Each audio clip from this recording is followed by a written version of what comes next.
Okay. Uh, So, welcome to the first meeting in 2022. Yay! Happy belated New Year. Also, it's nice to see some familiar faces. And for you who's new here, welcome to the Matty Book Club. We are a welcoming community of bookworms and English learners. So in this meeting, I would like to share a few rules. So the first one is we use only English here.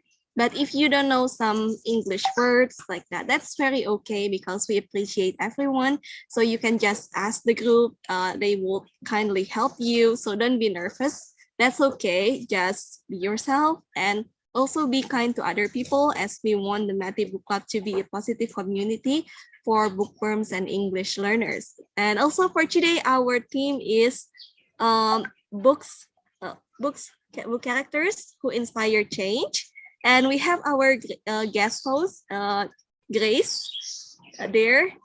Hi, thank you for being here. And also, I would also like to introduce our new board members for January until July period. Welcome everyone, board members. There are Vanessa, Naya, and then Dia, Isa, and also some other people that are not here. You can check the full board members details on our Instagram. Okay, so without further ado, I hope this will be a fun night for everyone. Enjoy the meeting, enjoy sharing about books and making change. It's a perfect theme to start the year in 2022. Okay, so yeah, that's it for me. Later we will have Instagram, giveaway also at the end. Yeah, so stay tuned until the end. Okay, now I will give the mic on to Airin. Thank you, Sherry, for opening. Hi, everyone. Nice to see you. So I'm very excited here to introduce our guest speaker, Grace Tahir. Hi, Grace. Hi, Airin. Nice to see you again. So everyone, Grace is an entrepreneur, but right now she calls herself more of a content creator on her amazing YouTube channel, also on her Instagram channel, Grace Tahir. So if you haven't followed it, you should definitely follow it after, because she makes a lot of really great inspirational content. Not only that, she's a leader and she's a philanthropist, she's a mentor. Many things have created a lot of impact and inspiration for a lot of people. And I'm very, very happy that she can spare some time in her busy schedule tonight to have a chat with us. Also, she's also a bookworm. She loves reading and loves books. Yay! All right. So pretty excited to have you on board tonight, Grace. I think it was like a while ago, I saw on your Instagram channel that you said last year you got a lot more time to read books and you managed to read 100 books in 2021. So actually, I wanted to ask you how you managed to do that, because there's so many other things that you're doing, including work and all. Yeah. Yes. Thank you so much, guys. And thank you, Airin, for inviting me here. It's so great to see you, because I'm a bookworm just like everybody else here. I love books. So I guess every time I have a free time, whatever it is, I always use that time to read books. Like, for example, on the way to the office, because I have a driver, right? So when I go to the office and come back from the office, I always have my book with me in the car. And then I always, since this pandemic, like 2 years ago, I always want to have 10,000 steps. So I have my, speedometer. I mean, wait, is it speedometer? Yeah, it is, right? Is it speedometer? Wait. I don't know. That is my iPhone health app. Yeah, my phone thing. Oh no, pedometer, not speedometer. Pedometer, right? So I always have that, and I need to do 10,000 steps. So what I would do is that I have quite a spacious house.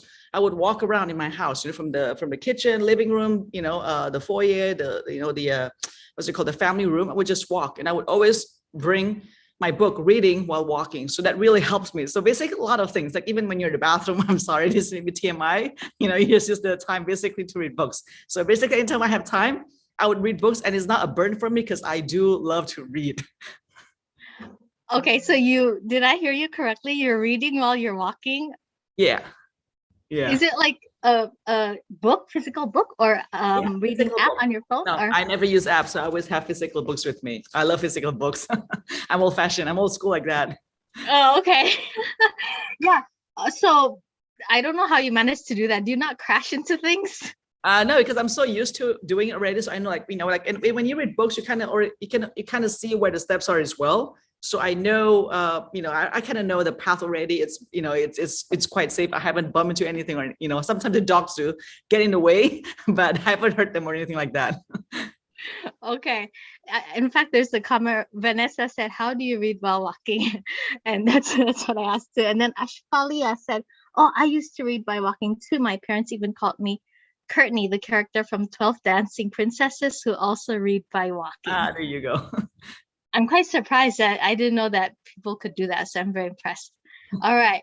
So I have next question, several questions, but also for everyone here, if any of you have any comments or questions, feel free to type something in the chat box and I will moderate them to Grace. So having read a lot of books, I wonder who are some fictional characters who inspire you? Can you share them with us? Yeah. So the interesting thing about fiction books, by the way, I have to say that my genre is the crime fiction novels, because I like the the cliffhangers, the twist at the end. I love those things, right? What happened with these books, though, is that the most important thing is not the characters so much, but the plot. Right. So honestly, I've read so many books. Sometimes the plots, I don't remember any of the characters so much, but what's important, what kind of gets impressed by me is the plot, right? Because that always the what's it called, the main thing that drives, that makes the book interesting. But I do want to highlight one specific book that I just read recently by my favorite author, which is John Grisham. I don't know, some of you, I'm sure you know, right? John Grisham, right? He's a very famous author, right? He's very successful and he writes crime fiction. But sometimes he would actually write drama books that based on sports that he loves, because he also loves sports. And one of them is actually Sully. I don't know. Wait, here. Sully, right? I don't know if some of you have read this or not. So basically, this is a fiction book. It's not crime fiction at all. And it talks about this young man called Sully, who's from South Sudan, and it's a rags to riches story. And I love rags to riches story because it's always inspirational, right? Even when I read nonfiction and it talks about how people overcome their challenges and things like that, that's always very inspirational and life-changing for me. I learned a lot from these people, right? And so when I read Sully, it reminds me so much of people that I personally know, and also public figures who have gone through all of these obstacles to be successful. So I don't know if you need me to tell you about Sully or not, but anyway, he is, rags to riches story, inspirational, and it's a good book to read. It's a light book to read. It's easy to read as well. And I read it like so fast, like 2 days, I finished the whole book already. Wow. Okay, there's some comments here. There's somebody, Michelle said, "I love crime fiction too." Actually, is Dante here? There's a volunteer from last semester who's like, that was his thing. His whole content on YouTube is mystery crime thriller books. Yeah. I didn't know that, by the way, that's your genre. I honestly, I know you like to do a fantasy. Is that your genre? Yeah. I'm sorry, Irene, that's like the least favorite. Farthest away from yours. Yeah. No, I don't like fantasy. It's very hard for me. It's like Harry Potter, those things, I really don't like them. I'm sorry. This is all very illogical. Yeah. So Alia said, "I'm not sure about reading while walking, but I do pace sometimes to stay concentrated." And Krisan said, "Reading by and walking sounds like Belle from Beauty and the Beast." That's right, she does do that. Okay, right. All right, so that was a one book recommendation from Grace Sully, Soole, John Grisham, right? Ley. Sooley. Okay, Yeah. all right. So for our note takers, you could definitely take note of that. My next question here is, how did you start to like books? Okay. So my elementary school, my primary school was in Jakarta, and I think I'm the oldest here. So if you don't know this, but back then, obviously, everything in Indonesia, everything, all the books and all, everything we have access to were in Bahasa Indonesia, right? We didn't have social media, we don't have internet, so basically, and the schools, of course, they only have Bahasa Indonesia. So I've always known that I like reading since a very young age. I like to read comics though at the time, but in Bahasa Indonesia, right? But when I was in grade 5 or 6, I got exposed to crime fiction and by this Indonesian author called Mira Lesmana, if I'm not mistaken, and also the Indonesian translation of Agatha Christie. So I've always liked that. And then but it was, it was just so-so. I mean, I just like to read, but that's about it. But then I went to Singapore for my junior high, and that's when I was first exposed to John Grisham. I was in a boarding school, and my my friend, my roommate, actually, she was reading John Grisham, The Firm. You remember The Firm, right? That was his first book that became such a hit. And I was just doing the blurb, and I was like, oh my God, this book's so interesting. And my English was passable at the time. I'm like, okay, I'll just read it. But surprisingly, I read it so fast. And then after that, since then I got hooked by John Grisham. And since then, I don't know, every time I go to a bookstore, it gives me joy, gives me happiness. Even until now, it gives such contentment when I go to bookstores. And I don't know what specifically influenced me, but I just love reading. I think it gives me an escapism, an escape from the reality. And I don't really like watch movies, so I read more than watching movies. Really? Wow. Yeah, I would say that I also read more than watch movies, but Netflix nowadays is like, I watch Netflix to make me fall asleep at night. That's it. Oh my God. Or I'm in the gym, like on the car, treadmill, I just watch Netflix, but that's it. Talking about falling asleep, Sherry said maybe that can be a solution for me, listening to ebooks while walking. I tend to sleep if I listen to ebooks. Do you listen to audiobooks at all, Grace? No. Again, old school, just the usual. Just straight up books. Yeah. A lot of people in our book club also does just straight up books too. So you're like hardcore John Grisham fan. Totally. But I do have a lot of authors that I read, of course, not John Grisham, but every time there's a book, I've read every single book of John Grisham. I think. Wow. Okay. Yeah. Okay. Hardcore. His series for the teenagers, like the line for the teenagers, I read them too. I don't know. Yeah. Okay. So, hang on. All right. So that was a little bit of how you started to love books, was through John Grisham and through your roommate. How has reading impacted your life up until now? Yeah. So, even if it's just, I do read nonfiction, but I would say like 90% of my books are fiction more than nonfiction. What I see is that when I read books, I get a perspective from something about that book that helps me to understand another person's better. You know what I mean? I know it sounds weird because it's a fiction character, but I do learn something. It could be as simple as one sentence quote that I like. I would write it down on my on my notes on my phone app, because I thought, okay, that's inspirational. I can use it someday. You know what I mean? So every time I read books, it seems like it brings me to another person's point of view. And that really changed me, because I get to learn a lot of things from all these books that I have read, not just nonfiction, but also the fiction. For example, when we read about a character that is based in Norway, then I get to learn about how Norwegians live and act and play and all those things. So basically, when I read books, I get immersed and I really learn something from each of the books that I've read. But of course, some books are trash, so I don't learn anything from that. But I'll just say, Irene, actually, the most important thing is that the book has helped me academically in my English. Like I said, right, growing up, I learned Bahasa Indonesia, right? So when I read a lot of books, it would help me with my English, even after junior high and high school. I'm very surprised to hear that. I thought that you grew up speaking English. No, not back in those days in the 80s. No. Okay. All right, friends. So that was a important point. It can definitely help your English for friends here who want to get, if you're listening to Grace talk right now, she sounds very fluent, right? Completely fluent in her English, and books has definitely helped in that, and also helped you to learn about other people's perspectives. And you're an annotator. That's what it is, right? Annotator. You take notes while you're reading books. That's a big thing. Right now, I don't know if you've known the phenomena Bookstagram. Do you know? Oh no, what is it? Okay, actually, I came upon this like very recently. Also, probably some of the younger members of our book club can tell me how long it's been going on, but I only found it out like about a year ago during the pandemic. But it's on Instagram, and people have book accounts, so they post strictly about books. And it's also a phenomenon on TikTok. It's called Book Talk. It's huge on TikTok. I think it got bigger there first. Wow. So they post strictly on books, and then they have all these annotations, and it's like a whole thing. Yeah. Oh, okay. That's very interesting. And booktube, yeah, it's like Sherry. So strictly book content on their YouTube channels. I only know people posting food. They have their food account, not books. So that's interesting to know. Yeah. Okay. So how has reading impacted your life? What you gave us obviously John Grisham fiction recommendation.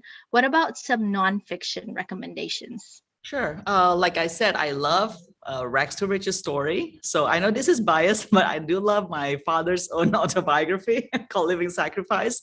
And that's okay. Then I'll tell you why. Because my dad can be an intimidating figure. So when the children, including myself, when we meet with him, is not always very open. Like he would share some stories, tits and bits from his past, how he was, how he went bankrupt and all the things that he had to go through back then, right? Before he became successful, but it's not a complete story. So when I read his book, autobiography, I get to really understand what what was on his mind and what he went through. And that really touched me. Like I was reading that book and I was like crying, you know what I mean? Because it's like, wow, I did not know a lot of things about what he had to go through, his journey. So that really touched me. So that book is very life-changing to me, to understand, like, sometimes it can be very tough. It can be quite intimidating, but I know now why he is like that from this book, right? So it opened up my eyes regarding that. And another book, of course, I like, Steve Jobs' book. Because, a lot of people, of course, idolize him for his success, right? Because he's a genius.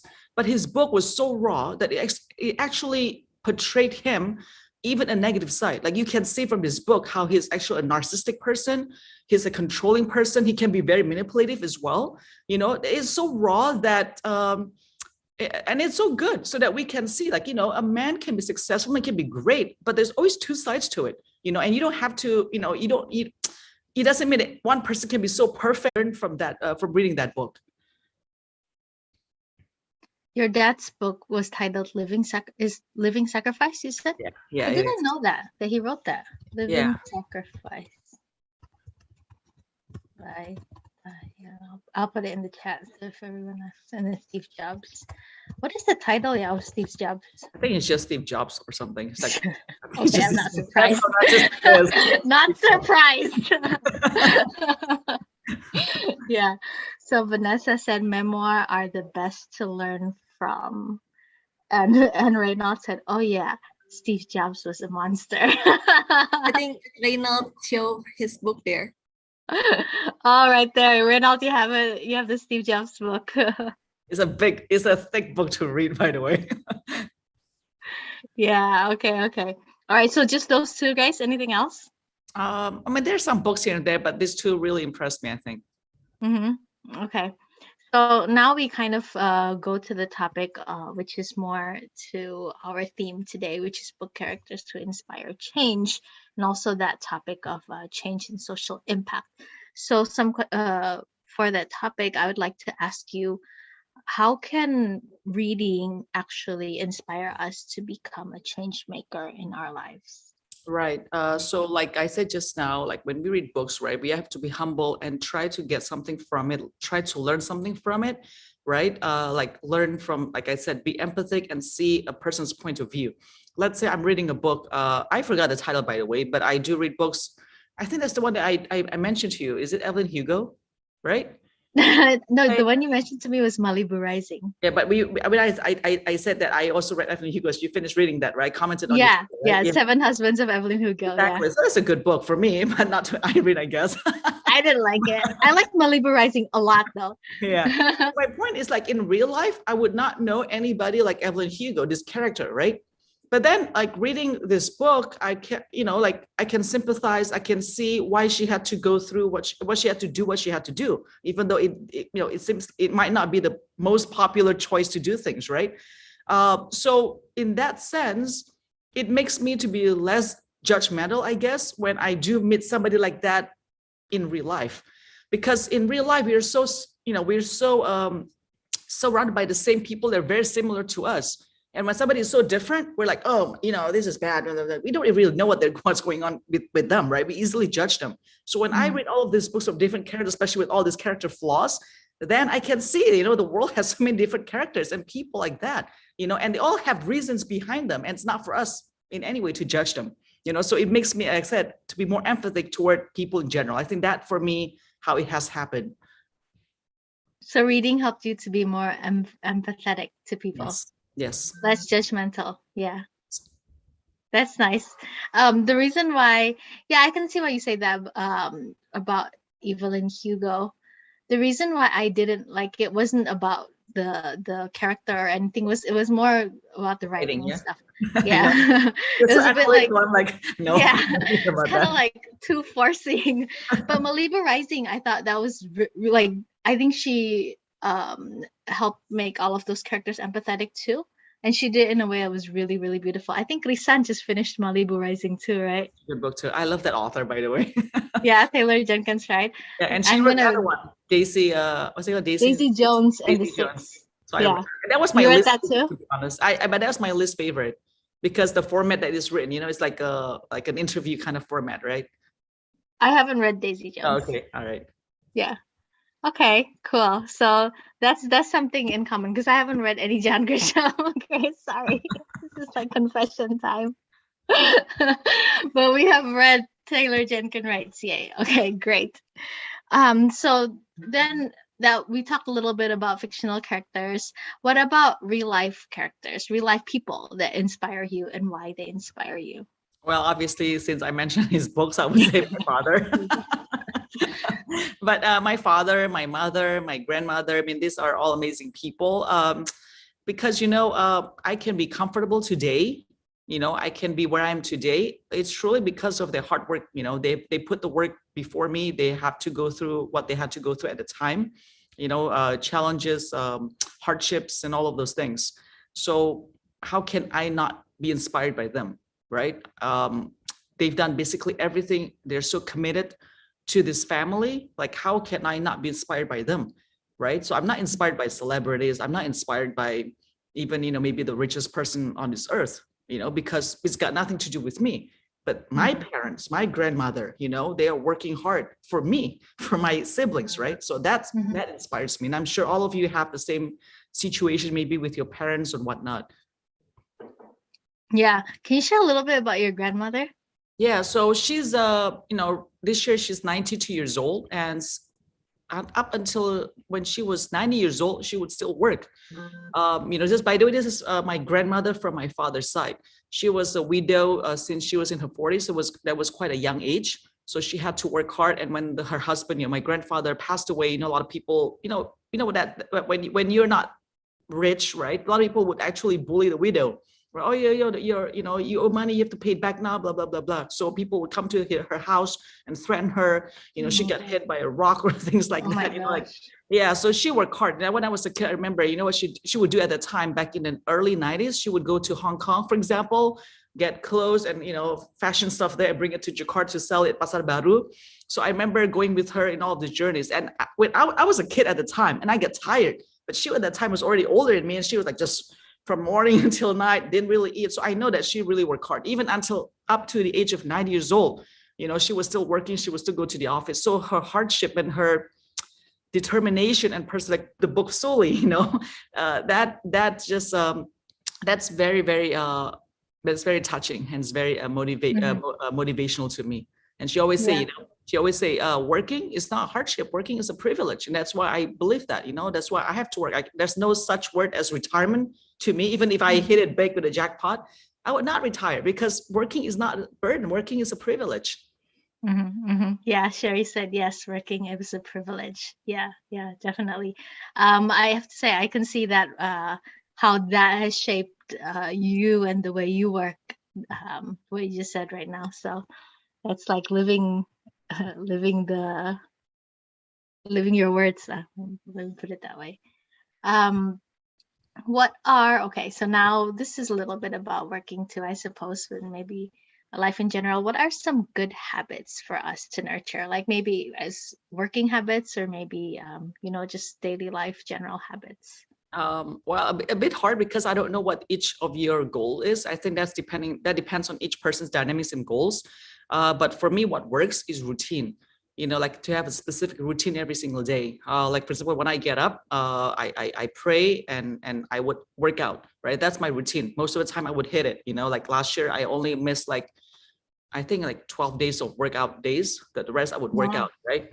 Yeah, so that's my routine, right? And I also have on my phone, I have a checklist of the things I have to do for that day, right? Because that helps me to use my time more efficiently, effectively as well.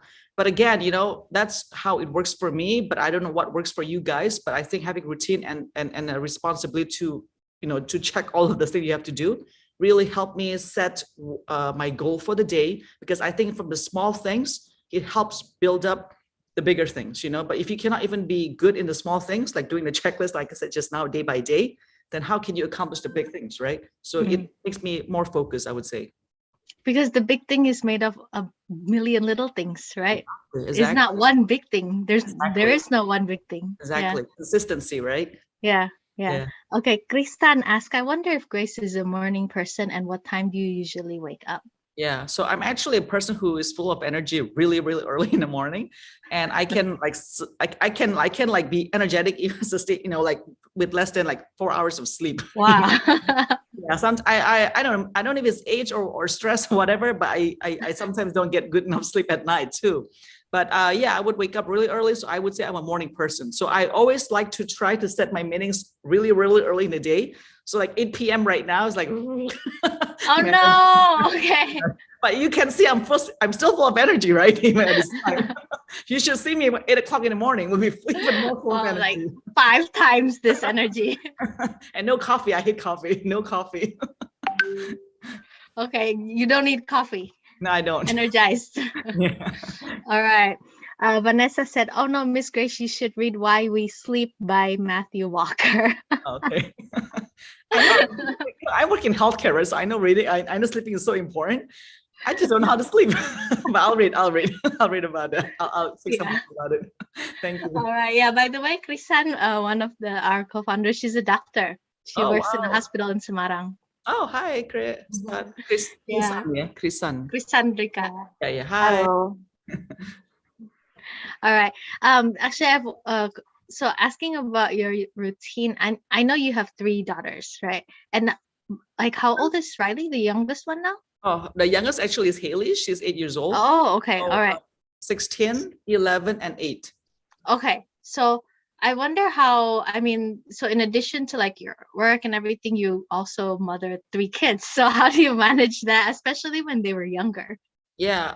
Actually, when they're young, it's much easier. When they're older, it's harder. Really? Okay.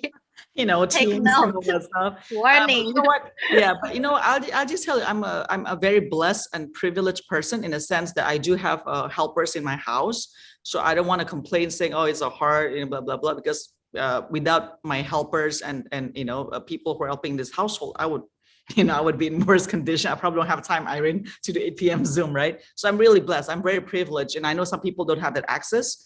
So for me, having that really helps in terms of me managing my children as well. But yeah, I don't know. We just I like to incorporate in my content. If you notice, sometimes my Instagram, I like to I like to be their friends. Basically, I like to know what's going on with their lives in all these new technologies and stuff. So to be connected to them, because they know a lot of things. I don't want to not know what they're talking about. Yeah. Okay. Oh, that's sweet.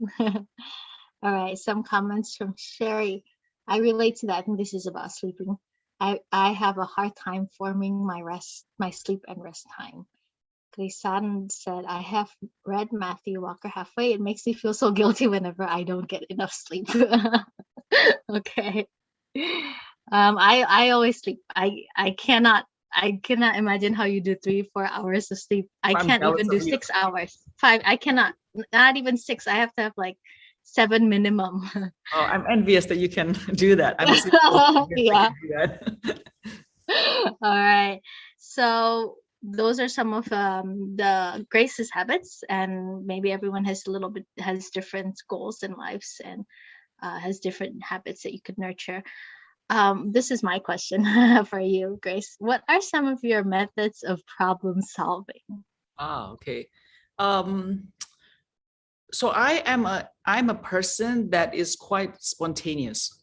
Like my emotions are on my sleeve. People would know when I'm happy or unhappy. You know, like it's just so obvious. I think I attribute it. I don't know if you believe in Chinese zodiac, but I think that could be a part of that. So I'm a dragon. I'm a fire dragon, by the way. That's one of the attributes. You just blur out whatever. Are you fire dragon? Okay, I see. Fire dragon. You know, but you know, I am. By the way, I'm still learning to rein in because sometimes I feel like I speak too fast, and so I would regret it, you know, or speak the inappropriate things, right? So what I learned to do when there are problems is like, okay, remember, you don't be a dragon in the situation. Like just take the moment to not even respond. Don't respond to anything at all, and just like, you know, pull it back and just take time to like think about it to yourself. You know what I mean? And I would, because I'm a believer, I'm a Christian, so I would pray a lot. Pray about the situation with the problem. And after that, I would ask people that I trust to help me give their insights, whether it's my siblings, my friends, or my husband, right? Just ask them for their advice. It doesn't mean that they would actually be the advice I would follow, but at least I get some sounding board from them, right? So I think that really helps me with solving the problem. And I know that sometimes, you know, with the problems, when you solve them, is not really the solution that might be needed at the time. But I think it's always okay. The most important things, I know I have thought about it and not be spontaneous. So that's important for me, because I think the worst part is that when I'm too spontaneous and just respond and reply right away, and if that is the wrong decision, that would haunt me later on. But if I already thought about it, I already, you know, talked to people and prayed about it, then even if it's wrong, I will feel okay with it. You know, so that would be a method, I would say, in how I solve a problem. So step back first, right? And praying is a way of stepping back also, right? Yes. Stepping back from the situation. So step back and then have a trusted community of people that acts as your sounding board. Yeah. This interesting. Sorry, yeah, go ahead. Sorry, yeah, and I just want to say that I think, you know, some people are too proud to ask for help when they have problems. Like I ask my employees sometimes, like, what do you think is the solution? You know what I mean? I think we should not be, you know, not be too proud to ask that. It doesn't mean we have to, you know, what's it called, adopt their solutions, but at least we get to hear one side, right? So I think we always have to have that humility inside of us to think that we don't know everything, and it's okay to ask people's opinions and advice as well. Yeah, and that can be quite liberating, right? Lifting a lot of burden off, I imagine. Yes. Having to know everything and having to know and have all of the answers. Yes. There's another thing you said just now that I was interested in. When you said about when if you had thought about it and then it turned out to be the wrong decision, then it's okay because you thought about it. Question: is there anything even as like such a wrong decision? You know what I mean? That's a very philosophical question. What is wrong? Right? What could be right to you might be wrong to somebody else. Right? This is very philosophical. I mean, like, okay, I guess when I say it's wrong, maybe it's wrong to me. Like maybe the result would not be as optimist I had hoped to be. Maybe that would be it. You know what I mean? Maybe that I would define it as that. But I think you're right. I think there's no such thing as the perfect wrong too, right? There's no such thing as perfect mistake as well, right? Because I think that, you know, with everything that you have decided and you have done, there's always a lesson to be learned. And again, it could be good for somebody else. So I don't know. And we might not know, right? We might not know. Yeah. Exactly. Okay. Sharon said, I agree. Even doctors don't know everything. It's perfectly okay to consult other doctor or specialists. Hey, you know, that's very rare. That's a rare admission right there. It's very rare for them to say that. Like, I know everything. Yeah. Vanessa said, we signed up for philosophical talk. Let's go. Yeah. All right. For the next question. So that was some of your methods of problem solving. What is your advice for people who want to create an impact? This is very good. And I actually did a talk about this last year. And I always say, they know, like that people have this wrong concept of making an impact is that when they have to be a certain level, whether you know a certain financial level or educational level, or even if you work for a society or organization that is, you know, let's say, what's Like the word? NGO or something. Yeah, NGO, social impact company, that you are being impactful. But for me, that is not it, because impact is not about where you work or what you have. It's about who you are, right? And I always encourage everybody, no matter how old you are and who you are, education wise, financial, whatever it is, you can make an impact to at least one other person. Sometimes we're so ambitious. We think, oh, we have to solve this world problem. We want to solve some big issues, you know, but actually an impact is just making one other person feels heard, feels, you know, touched, feels moved by what you're doing. It could be as simple as, let's say, this, you know, this community right here, right? Oh, you notice one of your members have not come in a long time. You can just shoot her or him a message saying, hey, are you okay? A simple question like, hey, are you okay? How are you? Really goes a long way. And I'll tell you, Ira, it's so funny. People always say that I make people cry. Because you know what I do, and you were in the States, you studied in the States, right? You know, in America, it's so common for people to say, hey, how are you? How are you doing, right? Like just asking. But in Indonesia, it's really rare for people to say that. So when I just say that, like I was in Bandung last week for my content as well, and I haven't met this my friend for a long time. So I met with her, I just said, and the first thing I asked, hey, how are you? Is there anything I can help? I just say simple like that with no intention, and she started crying. You know what I mean? Because I think nobody has ever asked this to anybody else. And, you know, that's my point. You don't have to be a certain thing. You can work actually in a social impact company, and might not make an impact. So it's not about where you work, it's about who you are, right? So you can make one person better, you're making an impact. So we should then, and once we start using the small things, impactful small things, and you would start to realize that becomes your habit, and eventually you can be used in a larger scale for a lot better things. But even if it's a small thing, you don't want to do it, how can you be impactful to, you know, for the bigger things, you know? Goes back to the question earlier on, right? About habits. Yes. Yeah, Yes. the small habits. Yeah. Yeah. Oh, that's great. I would actually, when we met on Thursday, we haven't met in a long time, right? And then we met over at the farm, and then that was like the first question you asked me too. Do you remember that? Yeah. You do that as a habit. It's probably unconscious, but you asked me that, so I was like, oh, that's so nice of her to ask me. Yeah. All right. Meta Vashti said, I think communally, this is a response to the previous one. I think communally we're bound by certain communal ethical boundary that determines right or wrong, but eventually it's all gray areas. Yeah. Sherry, yes, it's about who you are. Sherry has a question. How to stop ourselves from undermining our own self-worth? Like we want to be a change maker, but we often compare ourselves with others. Well, I think that's a problem for all of us human beings, right? We like to compare with other people. And I think it's a lesson I'm still learning. I'm not there yet where I don't care about people's opinions at all. You know, I'm not there yet. I'm going to tell you the truth right now. You know, I'm still learning as well. There are days where I'm kind of there. Yeah, there are days where I get really insecure. I mean, it's so, I mean, and I think that's common, right? For everybody else, right? That's why this question, I think everybody can relate. But what really helps me is that, you know, and I think this is a lesson you probably will learn when you're older, unfortunately. When you're younger, I'm sorry, it is true. When you're older, you just start to realize you don't have a lot of time left, and you start to not care about those things anymore.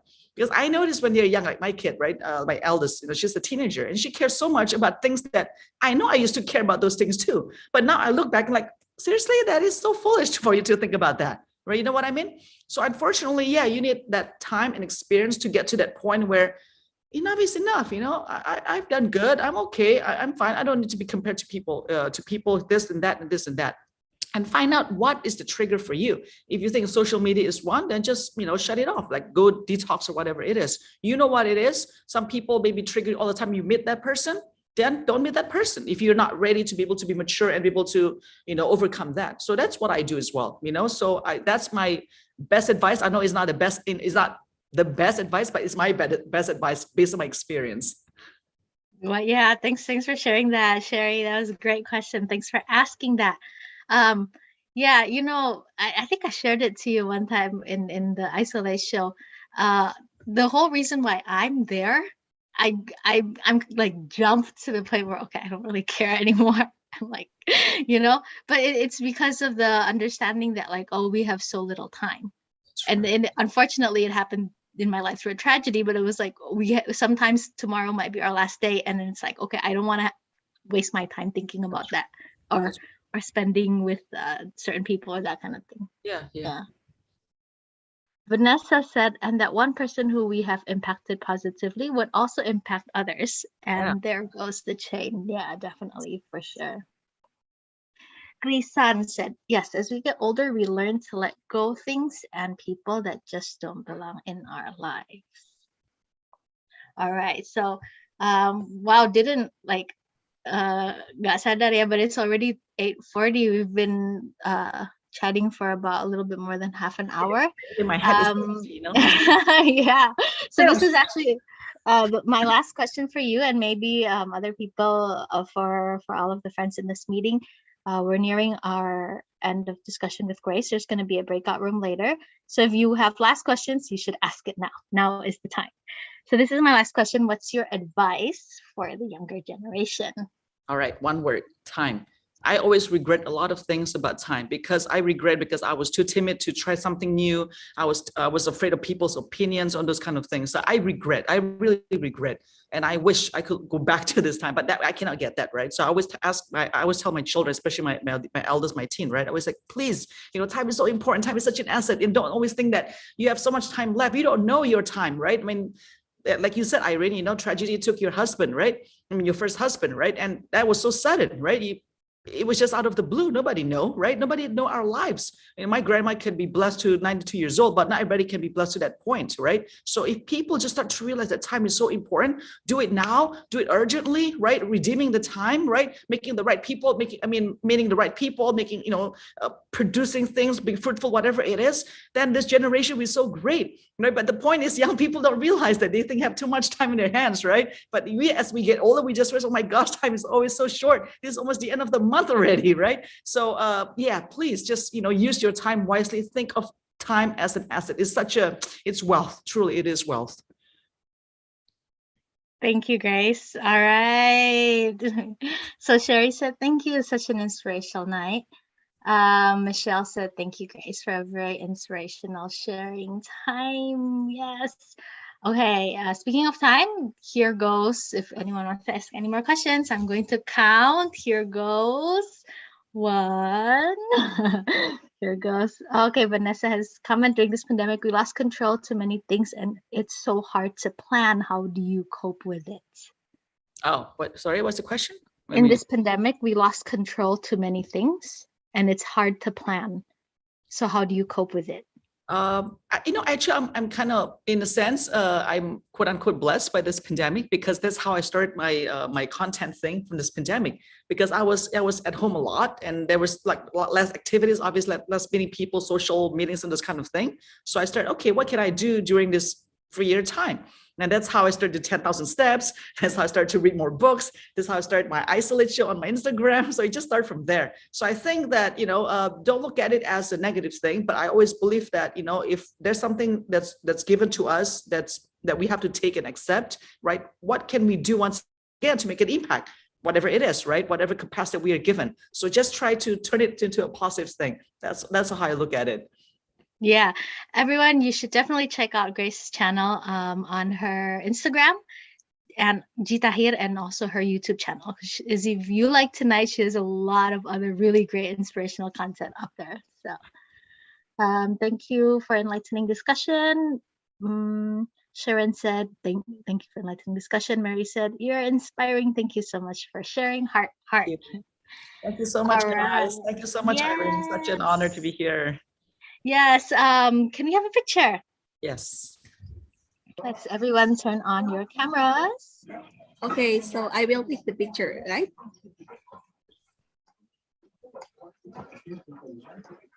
Is it correct? Okay, so I will take the picture. Okay, get ready, everyone. You can open your camera for those who haven't opened your camera. Okay, wait a minute, please. I think people still wants to open their camera. Okay. Okay, I'm counting. 5, 4, 3, 2, one. Okay, let's take a picture. 1, 2, 3. Okay, once more. Wait a minute. Once more. 1, 2, 3. Okay, that's it for the picture. Thank you, Sherry. Thank you so much, Grace. That Thank was you, great. Airin. Be safe, Yeah. everybody. Be safe. God bless. Have a happy Year of Tiger. Yeah. From Dragon the Fire. All right. Yeah. All right. Have a you. great Thank weekend. you. Good night, everybody. Bye. Thank you, Grace. Bye. All right. Oh, that was so good. Thanks, everyone, for livening up the chat. I'm going to open our breakout rooms. Oh, wait. There's only 23 shares. So what do you think if we all chat in this room? Sounds good, Cher? Yeah, I think that's okay. Yeah. Okay. All right. Hey, I have a question for everyone. Who here likes to read John Grisham? What is it? John Grisham, the Grace's favorite author. If I Dante have is here, two, he's like, I have two books of John Grisham, but I haven't read it because I accidentally bought like the thickest one. Took so many time. oh, okay, okay, all right. Well, I'm gonna let Sherry moderate this part, so go ahead, Sherry. Okay, thank you everyone for listening. That was such an inspiring session. I loved it. Okay, so the discussion today is about books that inspires you or books with life-changing character like that. So prepare your books. Yeah, and if you want to share next, you can always just raise your hand. Don't be shy because it's only a small group of people, and yeah, like that. Okay, so maybe me first while waiting for everyone. Okay, so I choose 2 books for tonight. The first one, I thought these books changed me a lot. The first one is Marie Kondo's The Life-Changing Magic of Tidying Up. This one. This book is very life-changing. It's just like the title, because when I'm reading this book, I didn't finish it quickly because the book is quite thin, but I didn't finish it so quick because every 2 or 3 chapters, I tidy up with the book like that. So this book is life-changing in a way. It makes you want to tidy up and try the techniques Marie Kondo share in the book like that. So I think this book works for people who hates tidying up. So after I discovered this book, yeah, it changed me like magic for us for a short period of time, like that. So it's life-changing in a way. And the second one is this one, Dunia Ana by Justine Gardner. I don't know what's the English title, The World of Anna or something. This book changes me in a way because after I read this book, I never told any trash again, even how small is it like that. So this book tells about Anna, who got a letter from someone in the future that claims to be her like 50 years or more like that in the future. And in that world, in the future, the world is very, very like broken. Like we eat plastic food, there are no organic plants and so on. And so this world is like picturing what the world would be if we don't care from our earth. There's like one sentence that I remember from this book. It's not the exact sentence, just it's the same with the same meaning. It says that if we don't care, we care for our earth. It's not for the earth also, but it's also for our generations. Like we have to think, we have to prepare the earth for our children, for our grandchildren, like that. So don't be egoistical and live in this earth just for you, like that. Think of your children or your grandchildren, like that, because what you do now will impact your generations. I think that's a very life-changing book about earth. So I love this book so much. I actually lent it to a friend, and then somehow he lost my book, and I bought it again because I really love the book. It's not open yet because I haven't reread it again. Like okay, that's it for me. Who wants to be next? Anyone? Oh, Meta first. I think Meta raised her hand. Hi. Okay, I can go if nobody else can. Yeah. Okay. My book tonight is The Blue Zones by Dan Briedner.